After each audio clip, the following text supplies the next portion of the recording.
Você está na TV Comunitária de Belo Horizonte, eu sou Delzi Laureano e nós estamos começando mais um programa Palavra Ética. No programa de hoje nós estamos recebendo o cientista político Rudá Rissi. O Rudá já é nosso conhecido aqui da TV Comunitária, do meio acadêmico, político, principalmente como educador popular. Rudá, seja bem-vindo. Eu que agradeço esse convite e já estou à vontade. Que bom, nem precisa de falar. E, Rudá, normalmente nós começamos nosso programa aqui, a pessoa se identifica, fala um pouco da história, eu gostaria de pular essa parte, porque eu tenho certeza que a maioria dos nossos telespectadores já te conhecem dos movimentos sociais, da sua contribuição relevante aí como um pensador. Eu sou arroz de festa, pode pular assim. Isso, mas isso é bom. E porque eu gostaria que o nosso programa hoje fosse tipo um ping-pong. Nós temos muitos temas que nós gostaríamos de saber sua opinião a respeito, que vai desde a política internacional até questões bem regionais que nós estamos vivendo, como é a situação da greve dos professores. Então vamos começar de fora para dentro.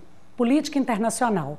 Nós estamos em setembro e estamos vendo os Estados Unidos mais uma vez temerosos com o aniversário de mais um 11 de setembro. Nós vamos falar então que nós estamos num momento de grandes transformações, um risco, ameaça de terrorismo, grupos fundamentalistas, mas também um terrorismo de Estado que também não tem contribuído para uma paz social e tudo. O que você pensa a respeito disso, dos Estados Unidos e da política internacional nos dias atuais? Bom, nós estamos vivendo, em primeiro lugar, uma transição do poderio ocidental, principalmente do que era considerado o primeiro mundo, né?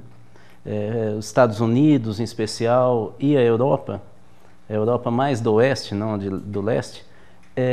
Esse poderio ocidental está sendo substituído gradativamente pelo Oriente. Só para que a gente tenha uma noção, os BRICS, né, que são os 4 países emergentes, sim, o Brasil é latino-americano e os outros emergentes são todos orientais. Índia, Rússia. Então nós estamos vivendo um período que não é um período que daqui 1 ano, 10 anos, mas possivelmente no final da metade desse século que nós estamos vivendo, a China já será o país mais importante economicamente do mundo, os Estados Unidos em queda, o Japão em queda, e aí possivelmente nós teremos o Brasil como 5ª potência. Então assim, nós estamos vivendo uma mudança muito importante de orientação, tanto econômica como política no mundo.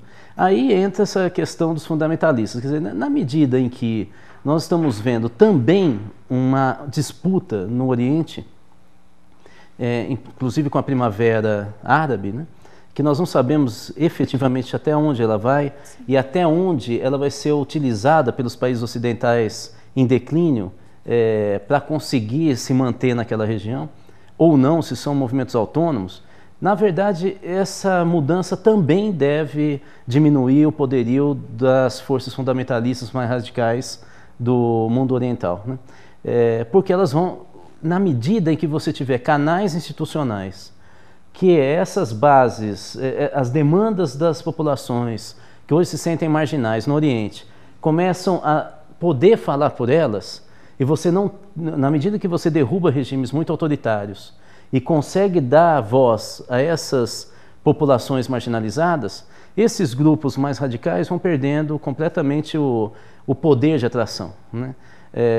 Então eu acho que nós vamos ter uma mudança muito importante e o padrão vai ser um padrão hoje marginal ou emergente. Esse vai ser o padrão do Brasil, da Índia e da China, vão ser os padrões, vamos dizer assim, de orientação e de referência do mundo internacional daqui por diante. Rudá, mas não sai de um modelo capitalista. Não sai, é outra estrutura, mas sai de um modelo liberal, vamos dizer assim... Unipolar? Seria, porque o que a gente assistiu nas relações internacionais, quer dizer, durante a Guerra Fria, o mundo bipolarizado. De repente, os Estados Unidos se fortalece e aparece como uma única potência. Já não existe mais isso. Já não existe, quer dizer, a gente achava também que o mundo árabe, o Islã, ele seria uma oposição a esse regime.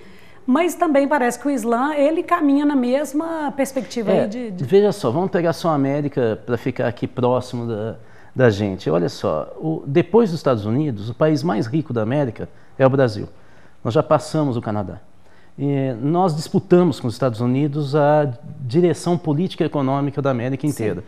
Eu lamento que a Universidade Brasileira não consegue fazer essas discussões.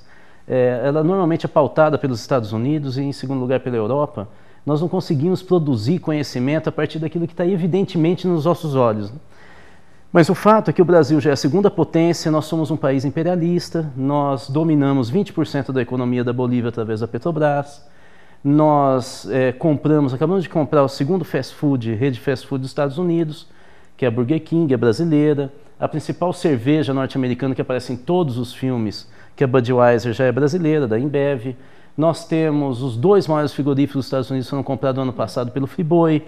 Nós compramos todos os grandes frigoríficos da Argentina e do Uruguai, todas as grandes cervejarias.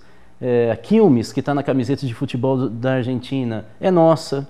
A Pilsen, que é a melhor cerveja maior da Uruguai, é nossa. Nós compramos bancos do Uruguai. Então, nós somos hoje... O BNDES, o Banco Nacional de Desenvolvimento Econômico e Social do Brasil, é o segundo banco de fomento do mundo hoje.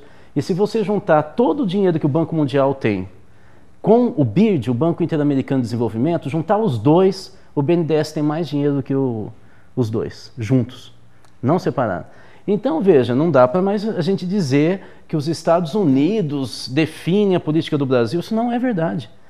O Brasil hoje disputou com Chávez e já ganhou, no lulismo, disputou com Chávez a liderança na América Latina e ganhou a parada. Não é por outro motivo que ganha o presidente do Peru com dinheiro brasileiro, assessoria brasileira, dizendo que vai ser no Peru o Lula.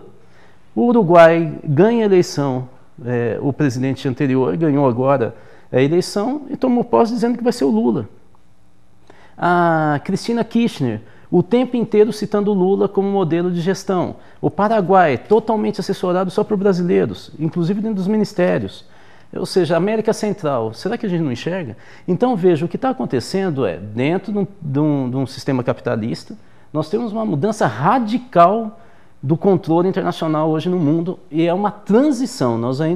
Tudo isso que eu estou falando mostra que existe uma mudança importante, mas ainda a gente está consolidando essa transição. O Brasil mesmo só saiu da crise porque a China resolveu comprar muito minério de ferro, vai mudar completamente Minas Gerais nos próximos anos, já mudou o sul de Minas.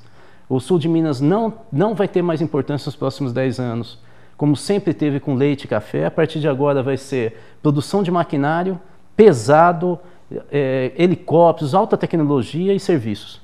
E é engraçado que o governo mineiro e inclusive as lideranças sindicais não discutem isso. Minas está mudando em função dessa mudança global. E como a China está comprando muito minério de ferro de Minas e está comprando muita soja, principalmente, mas é muita. A diferença de 1990 para hoje é absurdo o que a China está comprando. De 1.000 toneladas passou para 54 milhões de toneladas comprando. Nós temos acompanhado no censo agropecuário a expansão da soja. E aí, com isso, o Brasil conseguiu um grande mercado e conseguiu se sustentar na crise, né? Eu acho que neste aspecto nós temos que fazer a seguinte análise, quer dizer, o Brasil, ele desponta, e é um fortalecimento do que nós chamamos de grupo dos 20, né, países aí, que acabam diluindo esse poder que antes estava muito centralizado nos Estados Unidos.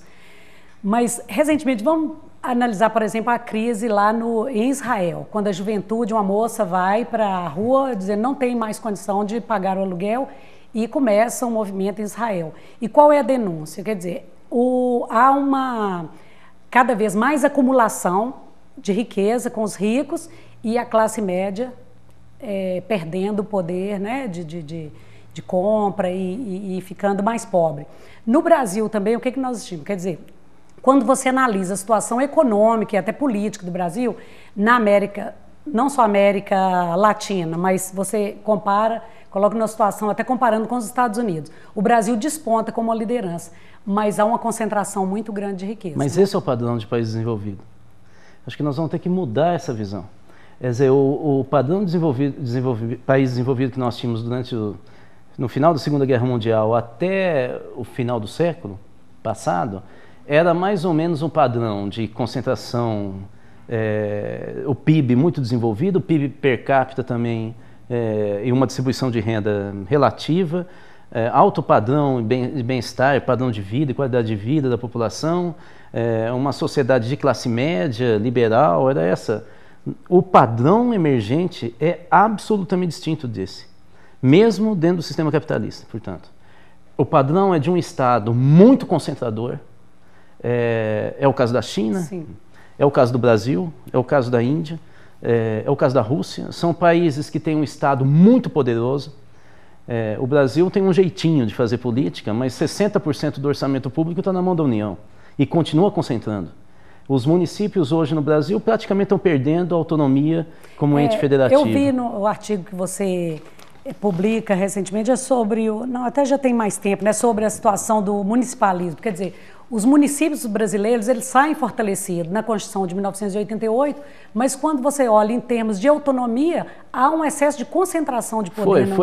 Iniciou essa reversão no governo FHC e no governo Lula acelerou demais, porque o núcleo de gestão do lulismo não acredita na capacidade dos prefeitos de orientar o desenvolvimento. É uma visão de esquerda tradicional no Brasil, que vem do partidão, mas de qualquer maneira, além dessa característica de centralização, que é o novo padrão que está emergindo como país desenvolvido, é a desigualdade social. Quer dizer, o Brasil diminui a pobreza aceleradamente, sem dúvida nenhuma, principalmente no campo. O MST vai ter muitos problemas daqui por diante, porque a base social dele vai acabar. As pessoas ou têm Bolsa Família, e o Lula sabe disso, ele está jogando muito pesado nisso, mesmo fora do governo, ou então estão indo para as cidades, né? Os dados são muito claros em relação a isso. Tá? E é só ver o número de ocupações no Brasil que você vê a decadência durante a gestão Lula muito acelerada, né? E continua caindo. Então, e número de pessoas também ocupando. Então, apesar de diminuir a pobreza no Brasil, a diferença entre a classe média baixa, né, a classe C, sim, e a classe A vem aumentando durante os 8 anos do governo Lula e agora com a Dilma. Então a desigualdade aumenta, embora termine a pobreza, ou diminua muito a pobreza. Esse é o padrão da Índia, esse é o padrão da Rússia, esse é o padrão da China. Então nós temos um novo padrão de desenvolvimento que é cruel, né? Ou seja, de uma crueldade imensa, e às vezes a gente fala, então os Estados Unidos some, agora finalmente os países do terceiro mundo... Agora, finalmente, são países que vão adotar, e já adotam uma política muito agressiva, econômica, de dominação, e marcado pela desigualdade e centralismo. Então, nós estamos trocando um pouco hoje, pelo menos, 6 por meia dúzia. Né? E o mesmo imperialismo. Bem, então nós estamos conversando aqui com o Rudá Rissi. O Rudá, às vezes eu fico com dúvida, né? Rissi ou Rissi, né? É um nome italiano. Rudá pode falar Rudá Rissi. Nós começamos então falando sobre a situação política, econômica internacional, e você nos mostra que esse mesmo modelo ele repete no Brasil e não é uma notícia muito boa para nós. Nós temos que buscar outras alternativas, porque dentro desse modelo que você chama de lulismo, nós repetimos, é um modelo imperialista. Nós vamos fazer um pequeno intervalo, estamos terminando o primeiro bloco e voltamos a seguir com o segundo bloco do programa. Espero que o Rudá traga alguma saída para nós nesse modelo.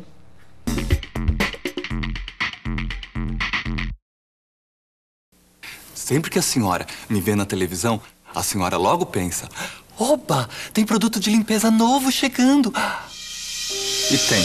Só que este é um produto que vai deixar o seu filho de cara limpa e que vai acabar com toda a sujeira que as drogas estão querendo fazer com ele. E é tão fácil de usar.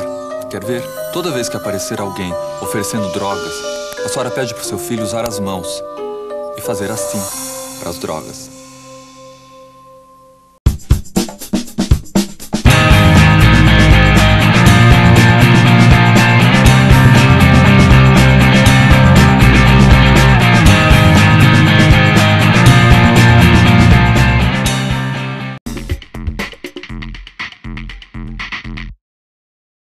Nós estamos começando o segundo bloco do nosso programa Palavra Ética. No programa de hoje nós estamos conversando, Falei que nós estamos fazendo um ping-pong aqui com o cientista político e sociólogo, um educador popular, inclusive foi da equipe do Paulo Freire, né, o Rudá Riz. Foi um prazer. Fala um pouco sobre essa sua experiência com o Paulo Freire. É o seguinte, eu comecei a militar com 15 anos, então quando eu fui fazer o 3º ano do ensino médio, em São Paulo, com 16, eu já estava militando em todos os movimentos sociais.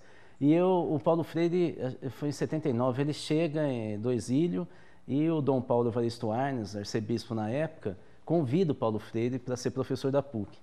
E aí a homenagem para a acolhida do Paulo foi enorme e eu fui na PUC. Nem consegui entrar direito, a gente via ele lá longe, lá no Tuca e tal. E eu tinha uma admiração imensa. E entrei, logo no final do ano, eu entrei em Direito e depois passei para Sociologia. Mas Direito eu tinha uma certa dificuldade com algumas matérias, eu brigava demais com alguns professores. E aí eu gostava de Direito Civil, gostava... Bom, mas aí um dia eu peguei, não gostei muito lá da aula do professor, saí e fui até o pós. E o Paulo Freire dava aula lá. E eu entrei na sala dele. E comecei a assistir a aula, matando aula da graduação, assisti a aula, até que um dia ele me chama e falou assim, olha, qual que é o teu nome? Eu falei, meu nome é Rudá. Eu falei, então, Rudá, você nem precisa dizer que eu já percebi que você não é aluno do mestrado. Mas a questão é o seguinte, eu vou fazer o seguinte, se você quer assistir minha aula mesmo, eu vou te tratar como meu aluno. Isso significa que você vai ter que fazer trabalho, vai ter que ler todos os livros que eu estou falando e vai ter que debater. Você topa, porque senão você vai voltar para a graduação. Aí você falou, é tudo que eu estou querendo. Fiquei amigo dele. E aí, tempos depois, ele me convidou, fiquei um amigo meu, de ir na casa dele, conhecer a família dele. E depois, tempos depois, ele me convidou para entrar num das equipes que ele tinha na periferia de São Paulo, para alfabetização de adultos. E, bom, aí eu fui. Acho que aquela resposta, você disse que o Frei Beto falou, como consegue morar em São Paulo? Eu falei, foi em São Paulo que eu conheci Paulo Freire. Pois é, São Paulo tem muita coisa bacana. Não é possível que milhões de pessoas vivam lá, isso é uma porcaria.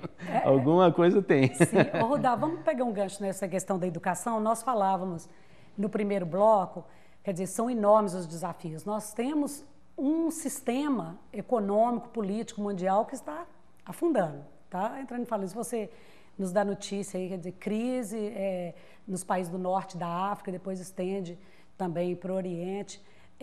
Nós temos também muitos desafios no Brasil, nós estamos com a economia totalmente dependente no Brasil, de venda para a China.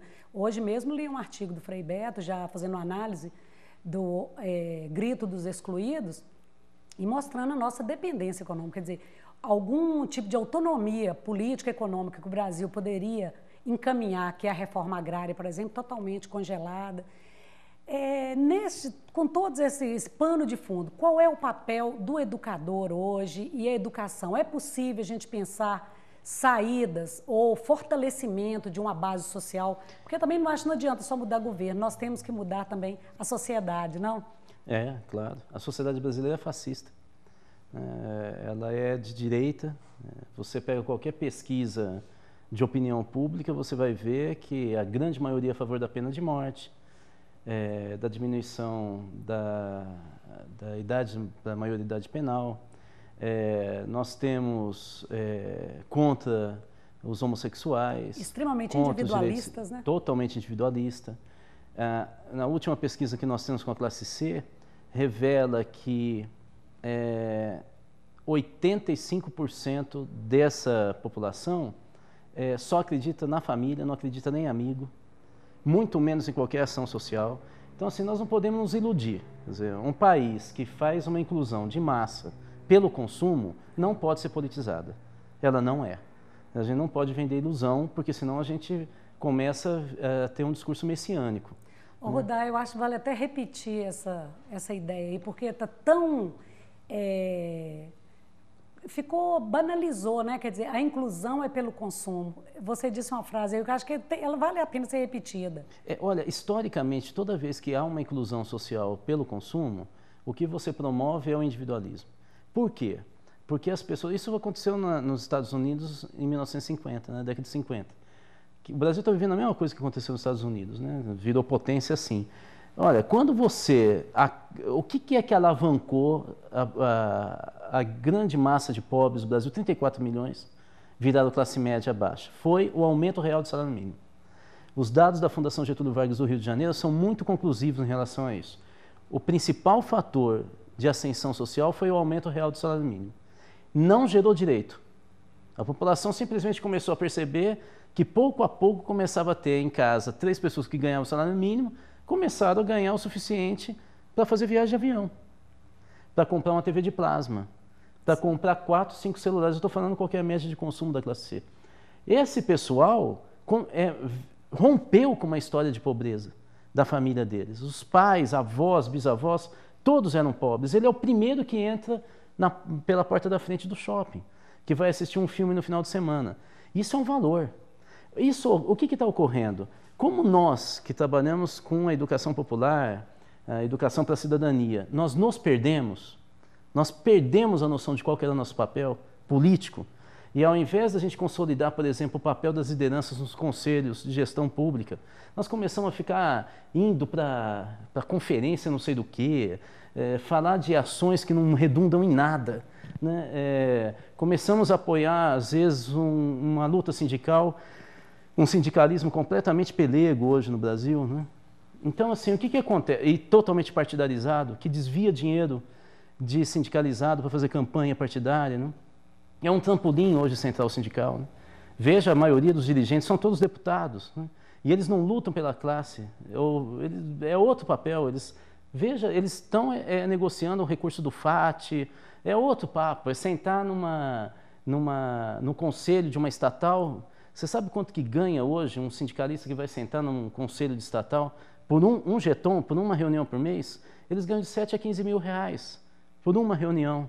Então você veja que mudou o controle da sociedade, a representação foi se esfacelando, um pouco por culpa nossa.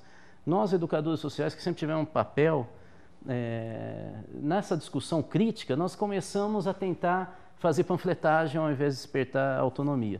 E chegamos no que chegamos. Então, assim, nós temos um problema grave hoje, que é uma população de massas que até na religiosidade é completamente egocêntrica. É o que nós denominamos na sociologia de religiosidade privada. É quando você usa a fé para conseguir, num negócio com a fé, algo de proteção para a tua família. É um medo de voltar a ser pobre.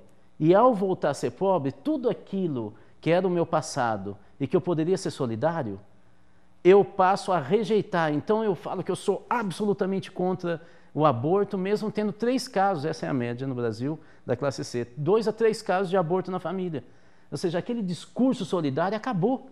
E eu pego e faço promessa para conseguir comprar o carro. É um negócio religioso. Então, nós, nesse momento, nós não podemos tergiversar num projeto democrático, de justiça social, de autocontrole da sociedade sobre o Estado e sobre a política. Nós, nesse momento, estamos derrotados. Nós perdemos a disputa cultural por uma nova sociedade, uma sociedade diferente, né? Infelizmente, essa é a realidade. Eu acho que existe muito mito, as pessoas falam assim, sair da educação. E isso, dentro de sala de aula, eu desconstruo isso direto. Porque essa educação formal, robotizadora, né, que forma operários, nem para a indústria, porque a indústria hoje, ela emprega muito pouco, né? Mas uma robotização da sociedade. Agora veja, a sociedade não se faz por teoria, a sociedade continua, as desigualdades e as contradições continuam. Então, o que nós estamos vendo? Nós, sociólogos, a gente, vamos dizer assim, nós somos formados para tentar ver o surgimento do novo. Muitas vezes a gente erra, porque Sim. Aquilo que é novo pode ser uma coisa efêmera, mas a gente tenta olhar o que é que está surgindo de novo. O que está surgindo de novo no Brasil nesses últimos anos? Está surgindo mobilizações de massa, que são absolutamente diferentes do que nós, que a minha geração dos anos 80, que começou a pensar política, pensávamos. Então é um pouco difícil para a minha geração entender, por exemplo, o que significa uma parada gay. Ou então, o que significa, do ponto de vista político, a gente tem um 7 de setembro esse ano e, de repente, tem 25 mil pessoas na rua, em Brasília, contra a corrupção. Isso não é pouca coisa. Nós não conseguimos reunir mais tanta gente com tanta facilidade. E foi tudo pelo Twitter. Então, assim, a mobilização que teve no Rio também no 7 de setembro. E esse pessoal é um pessoal que se articula, são jovens, que se articulam pelas redes sociais da internet. Nós não sabemos lidar com isso. Daí pode vir uma novidade, pode ser só algo efêmero. Mas a sociedade continua pulsante, ela continua tentando se fazer ouvir. E é muito engraçado isso que aconteceu em 7 de setembro em Brasília, essa multidão lá fazendo passeata, que o PSOL tentou entrar na passeata, foi expulso. O PSDB tentou entrar na passeada, foi quase que apedrejado. O pessoal percebeu que partido é a mesma coisa que aconteceu em maio de 68 na França, quando o PC, Partido Comunista Francês, tentou apoiar os estudantes que estavam nas barricadas e foram expulsos e levaram pedrada. Aí os trotskistas vieram e falaram, vocês são a mesma coisa, só pensam no poder, tchau. Aconteceu isso em Brasília, no 7 de setembro. Nós tivemos o professor Baldez, Miguel Baldez, aqui recentemente, e ele faz uma diferenciação entre os movimentos sociais e os movimentos populares antissistêmicos. Porque ele diz o seguinte, os movimentos sociais, eles acabam sendo capitulados, ou eles estão dentro do próprio sistema capitalista. Eles não se opõem ao sistema.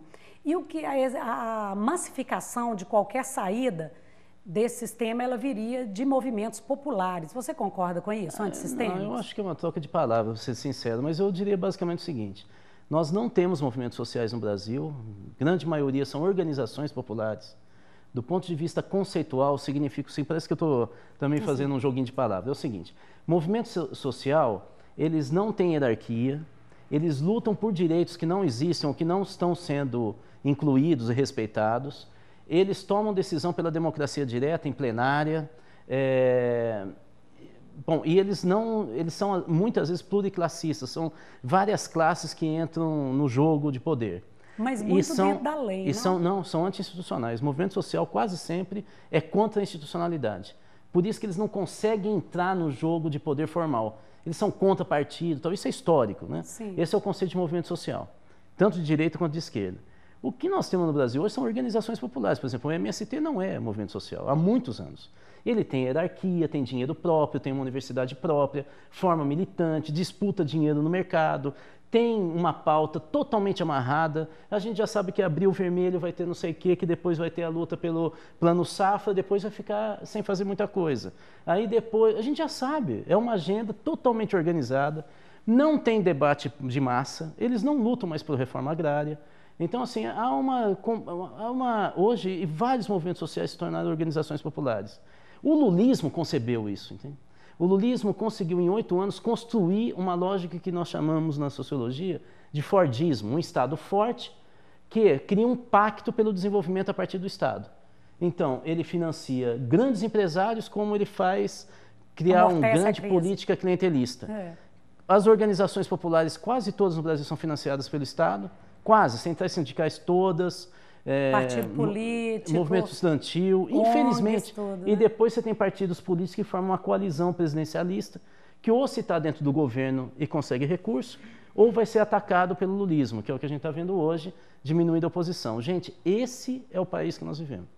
Rudá, eu acho que nós temos uma tarefa, né? Vamos sair daqui com a tarefa de ler esse livro. Eu, por exemplo, não li ainda, Lulismo, para compreender melhor esse momento que nós estamos vivendo, e você sinaliza alguma coisa para nós. Quer dizer, espontaneamente tem surgido alguma coisa que os próprios sociólogos não estão compreendendo, um movimento de massa aí, quer dizer, ainda que seja alavancado pelas redes sociais, mas podem estar assistindo alguma coisa. O mundo anda apesar dos sociólogos. Apesar dos sociólogos, né? Exatamente. Eu quero te agradecer muito a sua participação aqui hoje, que pena, né? Porque nós, do jeito que a gente gosta de falar de tantas crises, de buscar, né, novas perspectivas aí, porque nós ainda temos que acreditar em alguma saída também fora dos partidos políticos, fora do sindicalismo. Saída ao controle social, e a nossa agenda agora é a reforma política da plataforma dos movimentos sociais. Essa é a grande deixa. Beleza, então fica essa deixa aí do Rudá para nós. Nós chegamos então ao final de mais um programa Palavra Ética. Queremos agradecer muito a sua presença, Rudá. Espero que você aceite outros convites. Claro que sim. Para a gente estar debatendo, e é uma forma de estar formando, na minha opinião, estimulando, né, todos os nossos telespectadores a acompanhar esses diversos momentos, aos nossos técnicos aqui da TV Comunitária e principalmente aos nossos telespectadores que acompanham o nosso programa pela TV Comunitária. Até o próximo programa.